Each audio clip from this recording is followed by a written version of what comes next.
Movie की start में हमें ये स्टेटमेंट दिखाई जाती है कि ये मूवी रियल इंसिडेंट्स पर बेस्ड है। हर साल ऑस्ट्रेलिया में 30,000 लोग गायब हो जाते हैं। उनमें 90% लोग तो एक महीने में ही मिल जाते हैं, जबकि बाकी लोगों का कोई भी अता पता नहीं होता। ईयर 1999 में हमें ऑस्ट्रेलिया की एक जगह दिखाई जाती है, जहाँ एक लड़की लिज अपने 2 फ्रेंड्स के साथ लो कॉस्ट टूर पर जा रही होती है। लो कॉस्ट टूर का मतलब होता है काफी अफोर्डेबल टूर करना, लाइक होटल्स की बजाय कैंपिंग करना, लिफ्ट लेकर सफर पर जाना वगैरह वगैरह। लिज का फ्रेंड अपने टूर के लिए एक सस्ती कार लेकर आता है। फिर वो अपने सफर पर आगे बढ़ते हैं और चलते चलते उन्हें रात हो जाती है, इसीलिए वो रात गुजारने के लिए वहीं पर स्टे कर लेते हैं। नेक्स्ट मॉर्निंग वो फिर से अपने सफर पर निकल पड़ते हैं। फिर काफी देर ड्राइविंग करने के बाद वो एक जगह पर जाते हैं जहाँ पर एक स्टोर भी था। लिज का फ्रेंड अपने कैमरा से वहाँ पर रिकॉर्ड करने लगता है, जबकि लिज और उसकी फीमेल फ्रेंड खाने का सामान लेने के लिए स्टोर के अंदर जाती है। वहाँ के लोकल लोग उन लड़कियों को घूर रहे होते हैं। इतनी ही देर में लिज का मेल फ्रेंड भी अंदर आ जाता है और वो लोकल लोग लिज के फ्रेंड को अपने पास बुलाते हैं और उन लड़कियों के बारे में उल्टी सीधी बातें करने लगते हैं। लिज का फ्रेंड वहाँ पर कोई तमाशा करना नहीं चाहता था, इसीलिए वो तीनों वहाँ से निकल जाते हैं। फिर कुछ देर ड्राइविंग करने के बाद वो लोग वुल्फ क्रीक यानी अपनी मंजिल तक पहुँच जाते हैं। वुल्फ क्रीक एक डेजर्ट में काफी बड़ा पार्क होता है। वो तीनों कुछ देर वहीं रुकते हैं और काफी इंजॉय करते हैं। फिर जैसे ही शाम होती है वो वहाँ से जाने लगते हैं। वो देखते हैं कि उन तीनों की घड़ियाँ 6:30 पर रुकी हुई हैं और बंद हो गई हैं, लेकिन वो इस बात को इग्नोर करते हैं और दोबारा से कार में बैठ जाते हैं। लेकिन वो देखते हैं कि घड़ियों के साथ साथ उनकी कार भी स्टार्ट नहीं हो रही थी, वो भी बंद हो चुकी थी। काफी ट्राई करने के बावजूद भी कार स्टार्ट नहीं होती। वो देखते हैं कि ये काफी बड़ा डेजर्ट है, तो वो पैदल चलकर तो यहाँ से कहीं पर भी नहीं जा पाएंगे, इसीलिए रात गुजारने के लिए वो कार में ही बैठ जाते हैं। देखते ही देखते वहाँ पर अंधेरा छा जाता है और दूर से कोई लाइट उनकी तरफ आती हुई नजर आती है। ये देख के वो लोग डर जाते हैं। करीब आने पर वो देखते हैं कि वो एक ट्रक की लाइट थी। ट्रक में एक लोकल पर्सन था जिसका नाम होता है मिक। असल में मिक वहाँ पर उनकी हेल्प करने के लिए आया था। वो उनकी कार को चेक करता है और उन्हें बताता है कि मैं इसे ठीक कर सकता हूँ, लेकिन इंस्ट्रूमेंट्स मेरे घर पर हैं, इसीलिए आप लोगों को मेरे साथ मेरे घर तक जाना होगा। वो लोग सोचते हैं कि इसके अलावा उनके पास और कोई ऑप्शन नहीं है और शायद यही उनके लिए बेटर भी है, इसीलिए वो तीनों कार में बैठ जाते हैं और मिक उनकी कार को पुल करके ले जाता है। उन्हें वुल्फ क्रीक से निकले हुए काफी घंटे गुजर चुकी थी, लेकिन अभी तक मिक का घर नहीं आया था। और तो और ये भी पता नहीं चल पा रहा था कि आखिर वो इस वक्त है कहाँ पर, क्योंकि बाहर बहुत ज्यादा अंधेरा था, इसीलिए उन्हें डर भी लगने लगा था। फिर काफी देर बाद वो मिक के घर तक पहुँच ही जाते हैं। वो देखते हैं कि ये एक माइनिंग एरिया है। मिक उन तीनों को पीने के लिए एक ड्रिंक देता है और उन्हें अपनी लाइफ की स्टोरियाँ सुनाने लगता है। वो बताता है कि मैं एक हंटर हूँ और मैं बहुत सारे एनिमल्स को मारता हूँ। वो अपनी सारी बातों को फनी वे में बता रहा होता है, लेकिन उसकी कुछ बातें बिल्कुल भी फनी नहीं लग रही थी। फिर लिज का फ्रेंड भी उससे फनी वे में बात करने लगता है, लेकिन मिक को उसका ये बिहेव पसंद नहीं आता और वो उसे घूरने लगता है। मिक अपनी कन्वर्सेशन के दौरान बहुत सारी बातों की तरफ हिंट करता है जो कि इम्पोर्टेंट भी थी, लेकिन किसी को भी ये बातें समझ में नहीं आ रही थी। वो कहता है कि मैं उन एनिमल्स का शिकार करता हूँ जो कि वुल्फ क्रीक में आते हैं। यहाँ पर वो जिन एनिमल्स की बात कर रहा था असल में वो ट्रेवलर्स को कह रहा था। उसकी इस बात को भी वो सीरियस नहीं लेते और मजाक ही समझते। फिर मिक उनकी कार रिपेयर करने का ड्रामा करता है। जो ड्रिंक उसने उन्हें पीने के लिए दिया था असल में मिक ने उस ड्रिंक में कुछ मिलाया हुआ था, जिसकी वजह से वो तीनों बेहोश हो जाते हैं। नेक्स्ट लिज को जब होश आती है तो वो एक शेड में खुद को बंधा हुआ पाती है। वहाँ पर चीजें बिखरी हुई थी, इसके अलावा उसे वहाँ पर कोई भी नजर नहीं आता। लिज वहाँ पर रोती रहती है और चिल्लाती रहती है हेल्प के लिए। ऐसे ही सारा दिन गुजर जाता है और फिर से रात हो जाती है। तब वो खुद को आजाद करने के लिए आसपास से कुछ ढूंढने लगती है। तब उसे वहाँ पर ग्लास का एक टुकड़ा मिलता है, जिसकी मदद से वो आजाद हो जाती है। शेड से बाहर आकर वो देखती है कि मिक ने उनकी कार का इंजन और सारे पार्ट्स निकाल दिए हैं। उनके सामान पर ब्लड भी पड़ा हुआ था। ये सब देखकर वो अपनी जान बचाने के लिए वहाँ से भागने लगती है,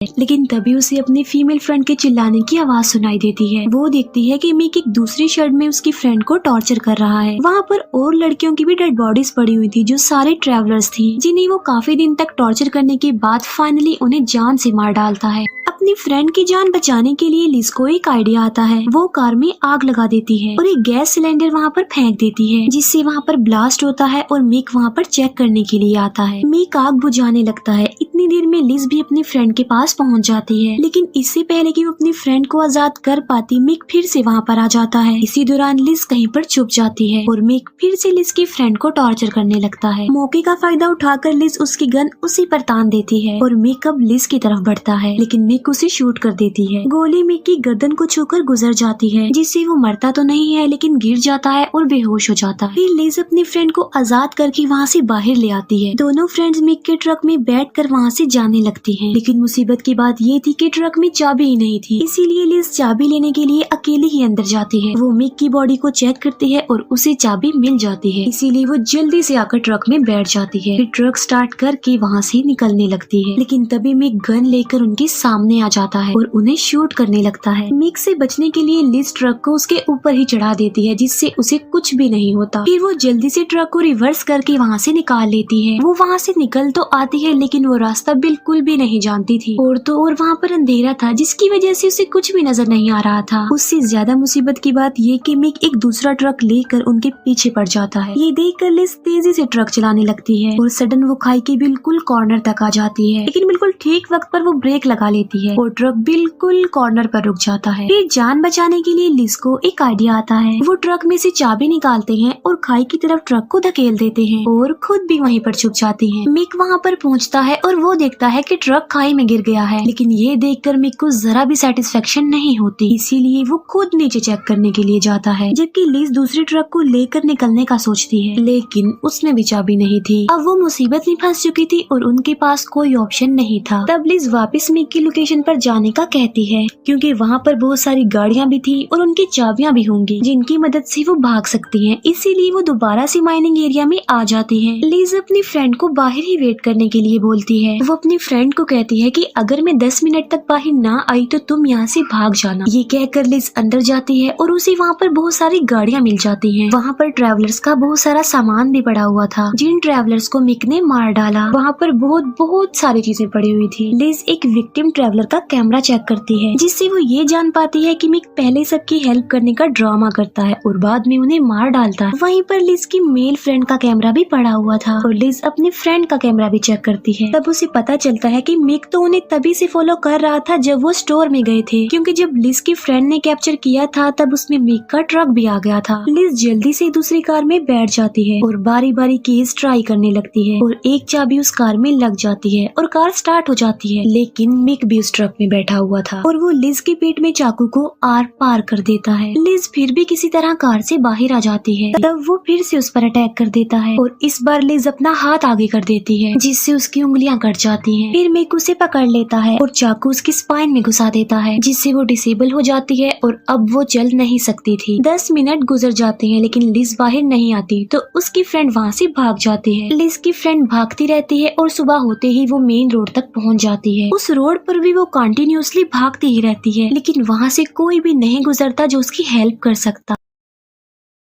इसीलिए वो थक कर वहीं पर ही बैठ जाती है, लेकिन तभी उसे एक कार उसकी तरफ ही आती हुई दिखाई देती है। वो उस कार को रोककर उससे हेल्प मांगती है और उस कार में एक ओल्ड मैन था। वो बूढ़ा आदमी उसकी हेल्प करता है। वो उस लड़की को पिलाने के लिए कार की डिग्गी से पानी निकालता है, लेकिन तभी मिक वहाँ पर आकर उसे अपनी गन से शूट कर देता है। लिज की फ्रेंड चेक करने के लिए बाहर आती है। वो उस आदमी को मरा हुआ देखकर जल्दी से कार में बैठ जाती है और वहाँ से निकलने की कोशिश करती है, लेकिन कार में चाबी थी ही नहीं, क्योंकि वो तो डिग्गी में लगी हुई थी। तब वो जल्दी से उतरकर डिग्गी में से चाबी लेती है और कार स्टार्ट करके वहाँ से निकल पड़ती, लेकिन खतरा अभी भी उसके आसपास ही था, क्योंकि मिक भी अपनी कार में बैठकर उसका पीछा कर रहा होता है। वो अपनी कार को उसकी कार के साथ ले आता है। तभी लिज की फ्रेंड उसकी कार को हिट कर देती है, जिससे मिक की कार रोड से उतर जाती है। वो सोचती है कि अब वो बिल्कुल सेफ है, लेकिन ऐसा बिल्कुल भी नहीं था, क्योंकि मिक अपने गन से उसकी कार का टायर फाड़ देता है, जिससे कार कंट्रोल से बाहर होकर रोड से उतर जाती है। फिर मिक उसकी कार के पास जाता है। जैसे ही वो कार से उतरती है, मिक उसे शूट कर देता है। फिर वो उसकी बॉडी को कार में रखता है और कार को आग लगा देता है। दूसरी तरफ हम देखते हैं कि लिज का मेल फ्रेंड अभी भी जिंदा था। वो किसी तरह खुद को फ्री कर लेता है और वहाँ से भागने लगता है। भागते भागते उसे रात हो जाती है और थकावट की वजह से वो बेहोश हो जाता है। नेक्स्ट डे हम देखते हैं कि 2 ट्रैवलर्स वहाँ से गुजर रहे होते हैं, जो लिज के मेल फ्रेंड को वहाँ पर देख लेते हैं। वो उसे अपनी वैन में डालकर उसे वहाँ से ले जाते हैं। बाद में उसे रेस्क्यू करके एक हॉस्पिटल में ले जाया जाता है। फिर हमें बताया जाता है कि पुलिस की इतनी सर्चेस के बाद भी उन दोनों फीमेल्स का कुछ भी पता नहीं चला, क्योंकि इस केस की इन्वेस्टिगेशन ठीक से हुई ही नहीं, जिसकी वजह ये है कि विटनेस सिर्फ एक ही था, क्योंकि ना तो वो लोकेशन जानता था जहाँ पर ये हादसा पेश आया और ना ही उसके पास कोई सबूत था। फिर 4 महीनों बाद लिज के फ्रेंड को आजाद कर दिया जाता है। इसके बाद हम फिर से मिक को देखते हैं, जो क्राइम्स करने के बावजूद भी आजाद घूम रहा है। और यहाँ पर पार्ट 1 एंड हो जाता है और अब मैं एक्सप्लेन करूंगी इसके पार्ट 2 को। इस पार्ट का स्टार्ट भी बिल्कुल पार्ट 1 में बताई गई स्टेटमेंट के साथ होता है कि ये मूवी रियल इंसिडेंट पर बेस्ड था। इसके बाद हमें 2 पुलिसमैन दिखाए जाते हैं जो कि एक मेन रोड पर ड्यूटी कर रहे थे। तभी वहाँ से एक ट्रक गुजरता है और वो उस ट्रक की स्पीड को चेक करते हैं। वो देखते हैं कि ट्रक की स्पीड 100 से कम है, लेकिन उसे ओवर स्पीड बताने के लिए अपनी कार उसके पीछे लगा लेते हैं और वो उस ट्रक को रुकवा लेते हैं। और उस ट्रक में भी कोई और नहीं बल्कि मिक होता है। दोनों पुलिसमैन उसकी काफी इंसल्ट करते हैं। ट्रक की हालत देखकर वो उसे बताते हैं कि तुम्हारे ट्रक को देखकर ऐसा लग रहा है कि जैसे इसे किसी ने खाई से गिराया हो। और ये बात बिल्कुल सच थी, क्योंकि लिज ने उस ट्रक को खाई में फेंक दिया था। फिर वो उसे कहते हैं कि तुम लिमिट स्पीड से तेज ट्रक चला रहे थे, लेकिन मिक जानता था कि वो लिमिट से नीचे ही ट्रक चला रहा था। लेकिन वो पुलिसमैन उसकी कोई भी बात सुनने को तैयार ही नहीं थे, इसीलिए वो उसे ओवर स्पीड ट्रक चलाने का एक चालान देते हैं और ट्रक को वहाँ से ले जाने का कहते हैं। दोनों पुलिसमैन ऐसा करके खुश थे और वो दोनों वहाँ से जा रहे होते हैं। उन्होंने बगैर किसी रीजन की किसी को स्पीडिंग चालान दे दिया था और वो दोनों मिक का मजाक बना रहे होते हैं। तभी पीछे से एक गोली आकर उसे लगती है और उसके सर के टुकड़े टुकड़े हो जाते हैं। कार कंट्रोल से बाहर हो जाती है और वो क्रैश हो जाती है। मिक देखता है कि दूसरा पुलिसमैन कार से बाहर निकल गया है, इसीलिए वो उसे दोबारा से कार में बिठा देता है। फिर वो कार पर पेट्रोल छिड़कता है और स्पीडिंग चालान उसे देकर कार में आग लगा देता है। 2 पुलिसमैन को मार डालने के बाद वो बड़ा रिलैक्स होके वहाँ से जा रहा होता है। इसके बाद हमें एक कपल दिखाया जाता है जिसमें लड़की का नाम होता है कैटरीना और ये लोग भी लॉ को स्टोर कर रहे थे और ये भी वुल्फ क्रीक में जा रहे थे। लेकिन रास्ते में उन्हें कोई भी कार नहीं मिलती जिनसे वो लिफ्ट ले लेते, इसीलिए वो दोनों पैदल ही चल रहे थे। फिर वहाँ से एक ट्रक गुजरता है जो उन लोगों को देखकर रुक जाता है और ये ट्रक होता है मिक का। वो दोनों जल्दी से ट्रक के पास जाने लगते हैं। तभी एक और ट्रक वहाँ पर आ जाता है, इसीलिए मिक उन्हें लिए बगैर ही वहाँ से चला जाता है। वो दोनों दूसरे ट्रक में बैठ जाते हैं। मिक के भागने की रीजन ये थी क्योंकि वो दूसरे ट्रक की वजह से पकड़ा जा सकता था। दूसरा ट्रक उसके लिए एक किस्म का खतरा था। वो दोनों अपनी मंजिल यानी वुल्फ क्रीक तक पहुँच जाते हैं।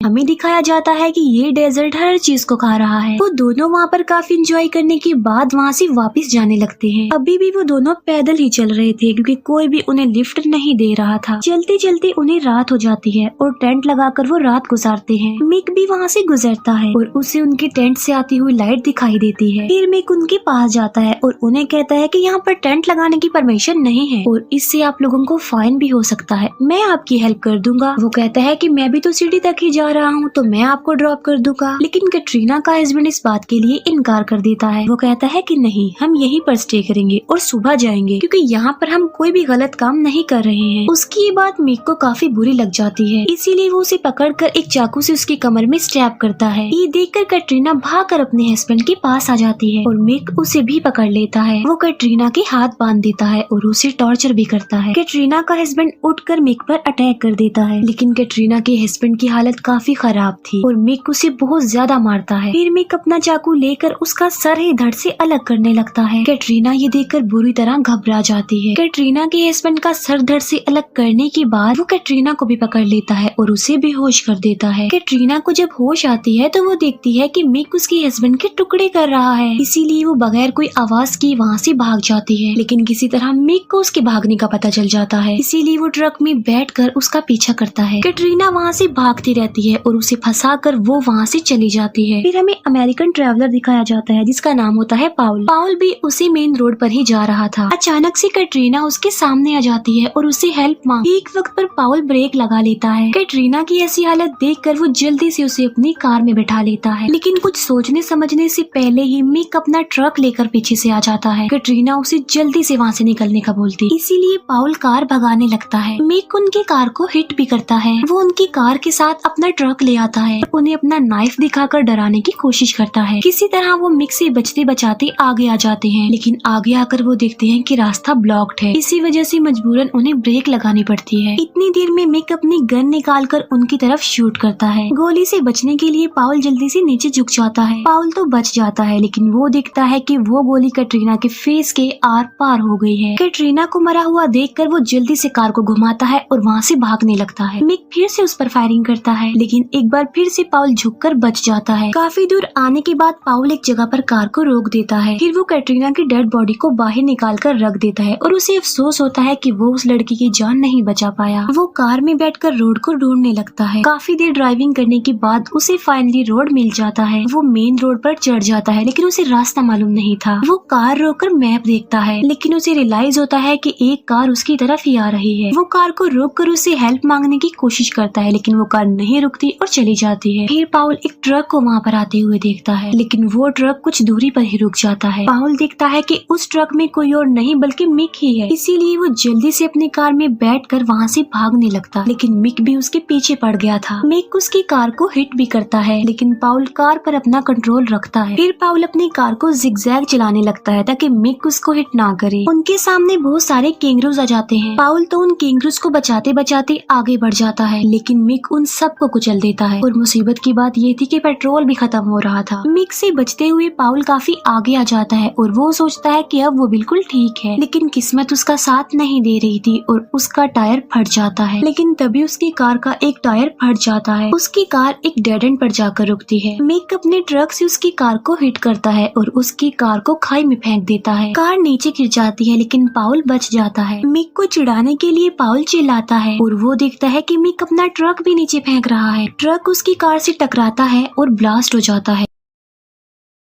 लेकिन इस सब के बीच पाउल की जान बच जाती है। लेकिन ऊपर से मिक पाउल को ही देख रहा होता है। पाउल उस डेजर्ट में भागता रहता है, लेकिन फिर थक हार कर नीचे गिर जाता है। जैसे ही वो गर्दन उठाकर देखता है, वो दिखता है कि उसके सामने एक घर है। वो बड़ी मुश्किल से उस घर तक पहुंचता है और बाहर ही बेहोश हो जाता है। जब उसे होश आती है तो वो दिखता है कि वो बेड पर है। रूम से बाहर आकर वो दिखता है कि उस घर में एक ओल्ड कपल रहता है। वो लोग खाना खा रहे होते हैं कि तभी वहाँ पर मिक पहुँच जाता है। पाउल डर जाता है जब वो उसकी आवाज सुनता है। वो बूढ़ा आदमी अपनी गन लेकर बाहर आता है और मिक को कहता है कि वो वहाँ से चला जाए। मिक ऐसा ही करता है और वो वहाँ से चला भी जाता है। बूढ़ा आदमी अंदर आकर कहता है कि अब हमें यहाँ से निकलना चाहिए। तभी पीछे से मिक आ जाता है और वो उस बूढ़े आदमी को शूट कर देता है। अपने हस्बैंड को मरा हुआ देखकर वो बूढ़ी औरत वहाँ से भागने लगती है, लेकिन मिक उसे भी नहीं छोड़ता। वो उसे भी मार डालता है। पाउल वहाँ से भाग जाता है, लेकिन मिक उसे देख लेता है। वहाँ पर एक घोड़ा भी था और उस घोड़े पर बैठकर मिक पाउल का पीछा करता है। पाउल जाकर झाड़ियों में छुप जाता है, लेकिन मिक को उसकी आवाज आ जाती है। मिक पाउल को बेहोश कर देता है और जब पाउल को होश आती है तो वो खुद को एक चेयर से बंधा हुआ पाता। उसके आसपास बहुत सारे हथियार थे, जिसे देखकर वो काफी डर जाता है। मिक उसे आकर वहाँ पर एक रूल बताता है कि